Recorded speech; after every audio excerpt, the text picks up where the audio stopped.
Good morning, everybody. My name is Alex, and welcome back to another day here at Reach and Reverie.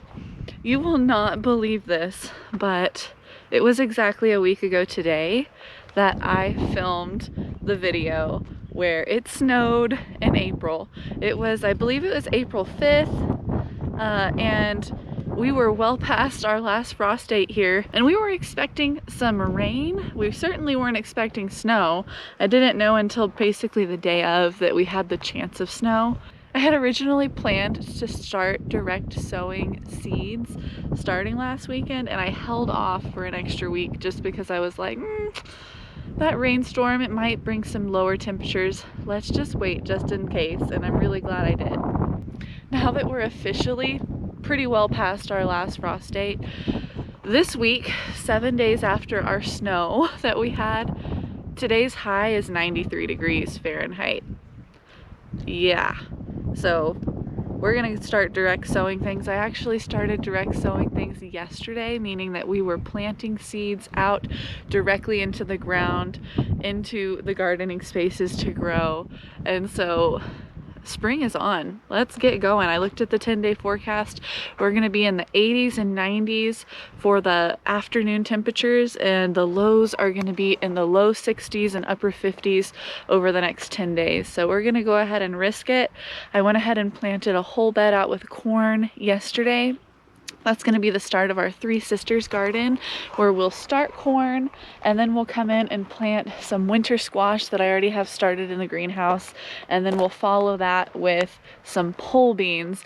And the thought process is these three vegetable varieties will live symbiotically together, and the squash will help cover the ground to prevent weeds and help retain moisture. The corn will grow up and also provide support for the pole beans, and you'll get three different vegetables in one growing space. So I had to start the corn so that we could have it popping up and already growing before we plant the squash out. And the squash is in the greenhouse and it's getting going, and I'm thinking I need to really start my corn so that we have time. So I did that yesterday. That was going to be my plan last weekend before the snow came, and here we are. Man, just look at that. This is my most favorite time of the day, when the sun is rising. The east is over here. The sun is just about to crest over that mountain, and it starts to shine on the mountain in the west first, and then the sun starts rushing in this way as the sun rises. So I do have a lot to show you. I wanted to get an introduction in, capture this beautiful moment of the day. But I'm gonna go inside and finish eating breakfast, and we are gonna come out here and show you all of the new things since our snow last weekend, and show you guys what our garden looks like. Breakfast is now over, so here I am sitting on the porch, and I have been sorting the seeds that I soaked overnight. I drained them with a colander, and I just have it separated so that I can plant them in groups of like kind.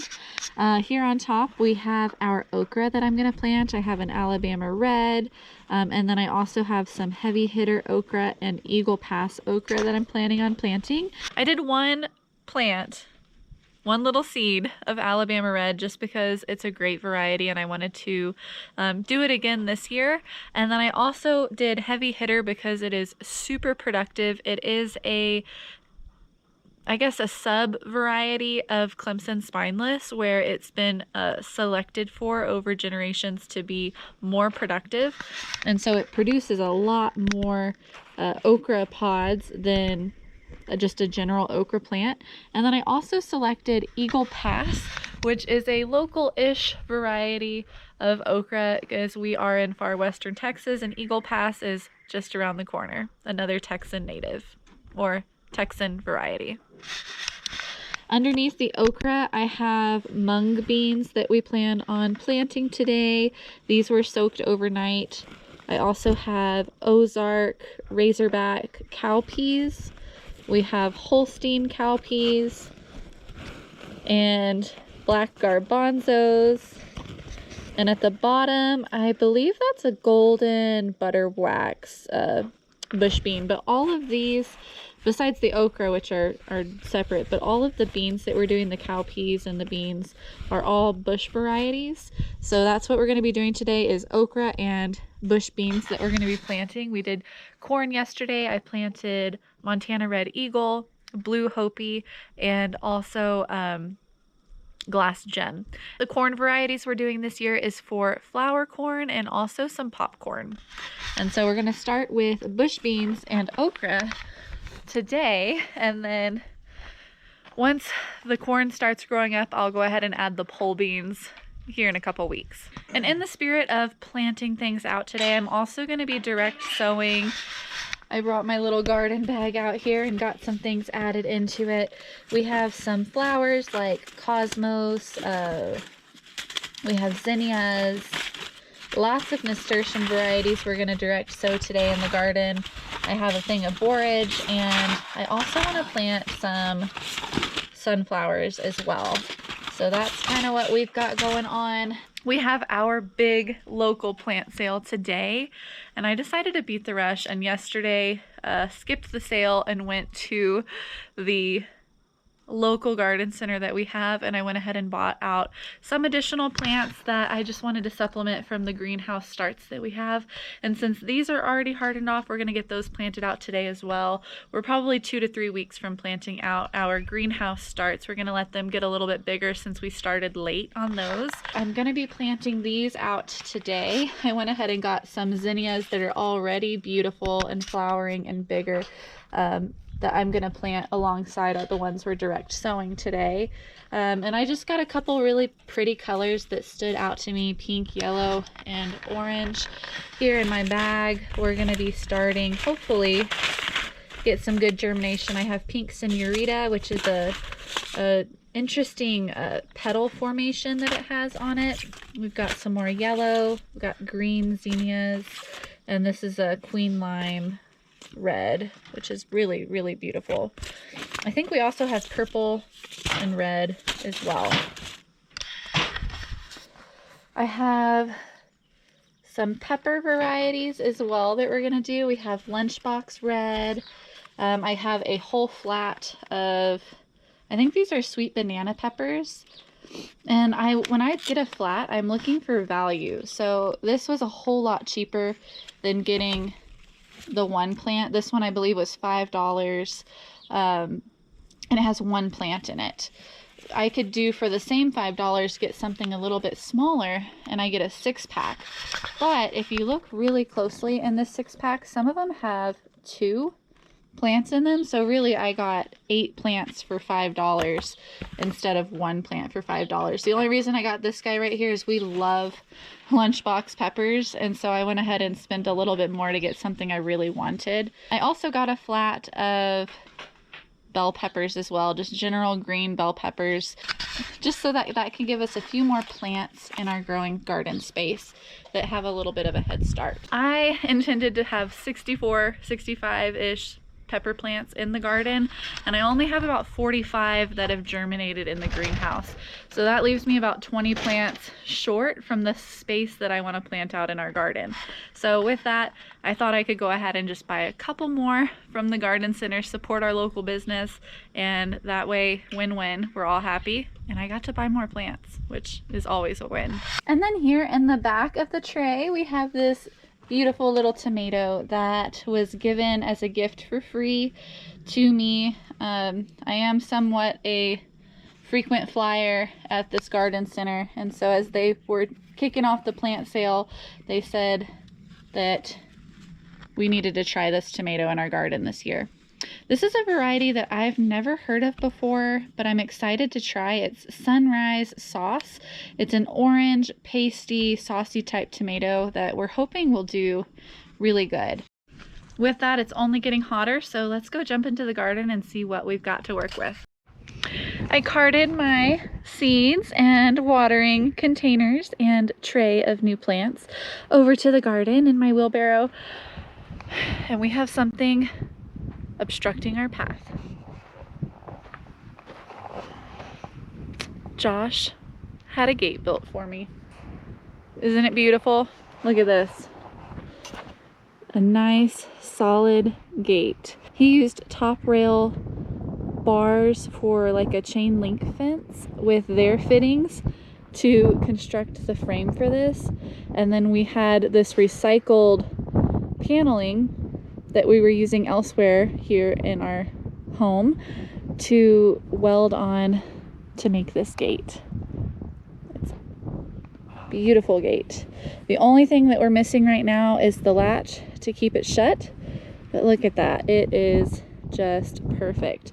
The last touches we need is I need to come up with a paint color for this gate. Does anybody have any ideas or suggestions? What would be a nice statement here to color to paint this gate? So we need to paint it, and I also feel like I need to get like a sign that says like Alex's Garden or Reach and Reverie or something like that.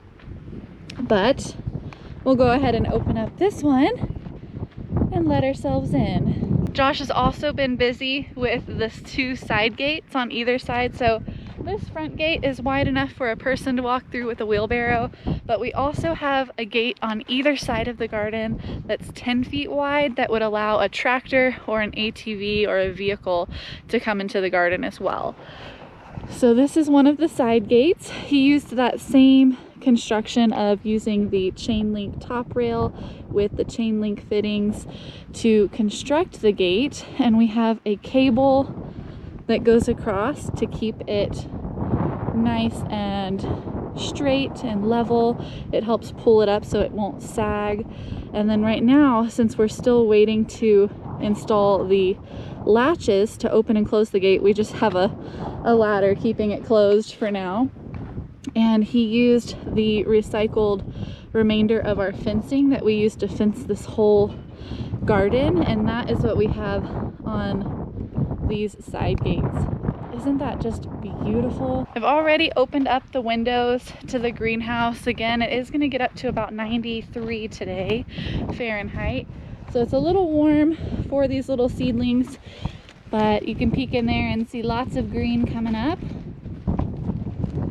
I did go ahead and fertilize my little starts a couple days ago with fish emulsion, which is just like a natural organic fertilizer to help give them an extra boost in their little pots, as they are probably depleting all the nutrients in their cups now, and we're still a couple weeks from planting them out into the garden. Which brings us to our garden. We've been working really hard on the past couple of weeks. I do have plans on coming out with a video on why we decided to do sunken beds in our gardens, but this is half of the garden space right here. We do plan on getting the other half done, which will mirror this first half, but right now I am so thankful and excited about what we do have. We have these 4 longer beds,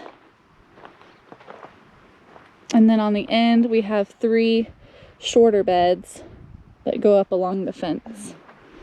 Yesterday evening, I came out here, and as Josh was working on the other gate over in this side, I sat down and I planted out this entire back row with corn.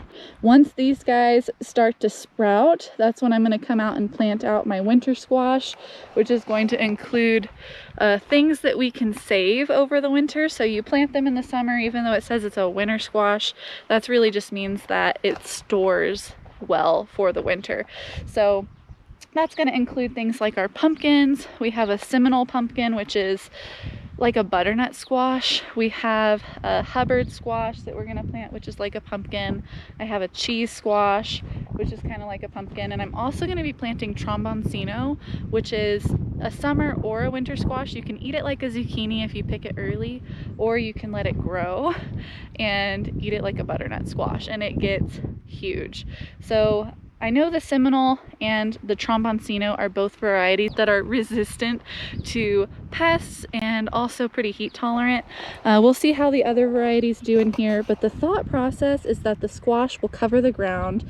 It'll help reduce evaporation. It'll help retain water in the soil, conserve that water, and it'll also yeah, keep the plants from drying out, protect it, keep weeds from coming up.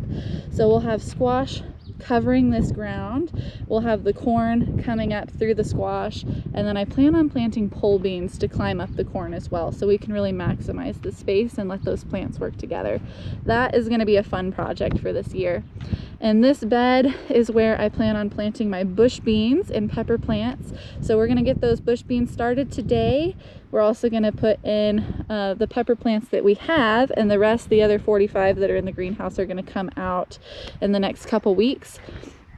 Over these arched cattle panel trellises that we put up this week, we are going to plant cucumbers and watermelons and gourds and cantaloupes, that type of thing on. We have 3 hoops that we have put up down this space, which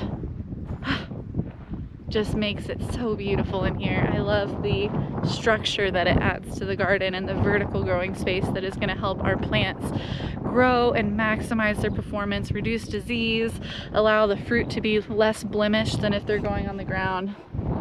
So that is the 3 hoops we have here. So while I am over there working in the garden this week, Josh has been working really hard at getting a gutter system put on our shop. As you know, the shop has been an ongoing project that we've been putting off finishing the outside for the past couple months. We've had a lot of other projects that have had really hard deadlines, and getting the shop stuccoed has kind of moved down the list on priorities, but we're still gonna get there, so stay tuned for that. In the meantime, you guys know from our last video, we had snowfall last week, but before the snow came, we had about 48 hours of a steady, soft rain, which we desperately needed out here. We are in an extreme drought. We haven't had rain essentially since we built this thing, besides a day or two. So we have been putting off the gutters because we haven't really needed it. We only get up to about 9 inches of rainfall each year here. So when it rains though, it usually rains pretty hard, and this is what it looks like. You can see on the ground here, we've got this divot where the rainfall has just been dropping off the house, and we really don't want water settling right up next to the house. We don't want to sink the foundation or run into any issues. So our solution is that Josh has been working on our gutter system. Somewhere between the projects that we've been working on, we were not able to find our chalk line doing this project, but it is very important when doing a gutter that you have some slope to it. Josh is incorporating about a 1/4 inch fall per 10 foot of guttering so that the water will run through the gutter into the downspout that we are putting into this thing. So this is what his hack was to get by without a chalk line. He measured off where you could see the bracket on either side. He measured off where that one needed to be, where that one needed to be, and then he put a string line using just some string to measure the height of where the brackets are gonna go. That way we can make sure we're staying on track with that drop of 1/4 inch per 10 foot slope. And you can see what it looks like. He's already done the gutters on this long stretch over here, and he's almost done with this project, wrapping it up here, but he's gonna have it come down. We're also gonna have it coming down over there, and what this is gonna drop down into is going to be a water collection tank. Josh was wrapping up that project, and we wanted to share with you guys what he was working on before he finished it up. I'm getting back into the garden here, and we have so many plans for this space, which I am just in love with my garden. I love these convenient paths that we have. This is the level ground down each pathway. And you can see the beds are sunken down below the pathway. So it's almost like we're walking on a catwalk here and looking down into those gardens.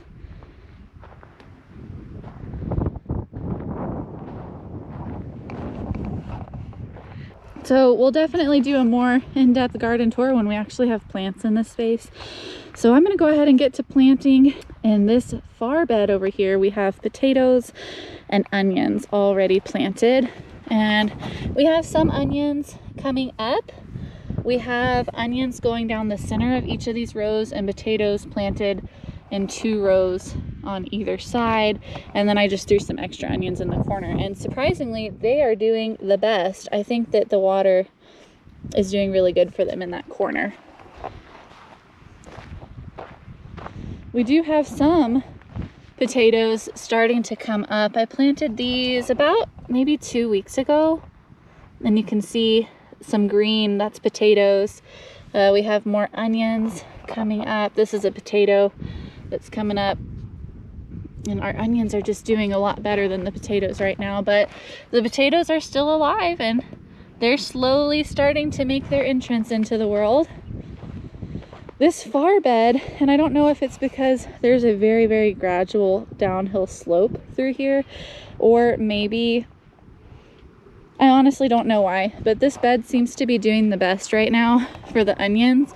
It could have just been the onions that I put in here were stronger, but you can see we do have onions coming up. Something has nibbled on this one.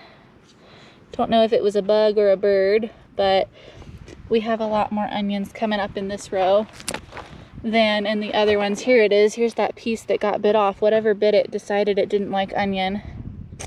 That's unfortunate. And yeah, it seems like we just have a lot more germination on the onions over here. So we'll keep an eye on these. We also have a lot of onions planted in the front yard where we put a just grass and wildflower section to help prevent erosion. I threw some bulbs into the berms that we have to direct water flow throughout the property as well. And those are growing a lot better than these actually. I may have to go up and show you guys, or that may be in another video. And I also have more onions that I bought that we're gonna plant around all of our fruit trees in the orchard. And that is supposed to help repel pests like beetles and things from eating on your trees because they don't like the smell of onions. So hoping that that's a good thing to do to help keep it kind of more organic in our orchard. Oh, isn't it just so exciting, you guys? Tell you what, this to me, I just walk through here and I just look at it and it's just, to me, is so beautiful. And I have it in my head what all is going to be planted in here and how it's going to look when it's at its peak production. And it's definitely very, very exciting. I do have a 5-gallon thing of water and I brought my watering pails. So I do need to water the guys inside the greenhouse. So let me go ahead and enter the womb. If y'all missed that video, Josh had very playfully nicknamed our greenhouse the womb because the zipper doesn't open. I have to literally crawl on my hands and knees to get into this thing. Very narrow entrance and exit, but it's also a nice warm growing environment, nursery for our plants. So the womb it is. It's now a little bit later this morning and I do have the beans directly sown. I put the Ozark Razorback cowpeas and the Holstein cowpeas right here on the other side of this trellis.